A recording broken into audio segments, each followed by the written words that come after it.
మత్తయి సువార్త 28వ అధ్యాయంలో మనం గమనించినట్లయితే, విశ్రాంతి దినము గడిచిపోయిన తర్వాత ఆదివారం తెల్లవారుచుండగా మగ్దలేని మరియా, వేరొక మరియా యేసు ప్రభువును సమాధి చేసినటువంటి స్థలమును చూడడానికి వారు వచ్చి ఉన్నారు.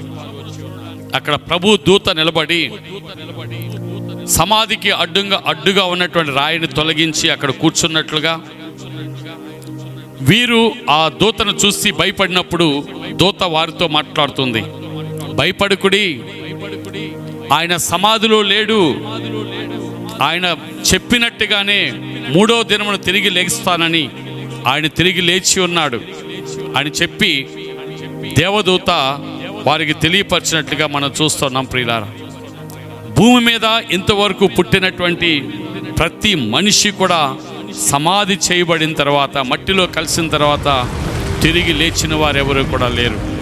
కానీ మన ప్రభు అయిన క్రీస్తు తాను చనిపోతానని, సమాధి చేయబడతానని, తిరిగి 3వ దినాన తిరిగి లెగిసి పునరుద్ధానులవుతానని సెలవిచ్చినటువంటి దేవుడు, ఆయన చెప్పిన విధంగా, ఆయన మాట తప్పని విధంగా ఆయన లేచి ఉన్నాడు. ఈ రోజుకి ప్రపంచమంతటికి సాక్షిగా ఆ దేశంలో ఆయన సమాధి ఖాళీగా ఉన్నది. మన దేవుడు పునరుద్ధానుడు, ఆయన జీవము కలిగిన దేవుడు. అంత మాత్రమే కాదు, సమాధిలోంచి తిరిగి లేచిన తర్వాత ఆయన అనేకులకు దర్శనమిచ్చి అనేకులతో కనబడి మాట్లాడాడు.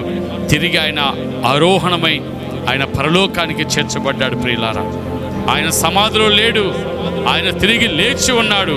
ఆయన మరణాన్ని గెలిచినటువంటి మృత్యుంజయుడు. కాబట్టి అటువంటి దేవుణ్ణి మనం కలిగి ఉన్నాం. కాబట్టి మనం ఎవరు కూడా సమాధుల చుట్టూ తిరగవద్దు, సమాధులకి మొక్కవద్దు. కానీ సమాధి గెలిచినటువంటి యేసయ్యకే మనం మొక్కాలి. ఆయనకి మాత్రమే ఘనత కలుగునుగాక. ఆమేన్.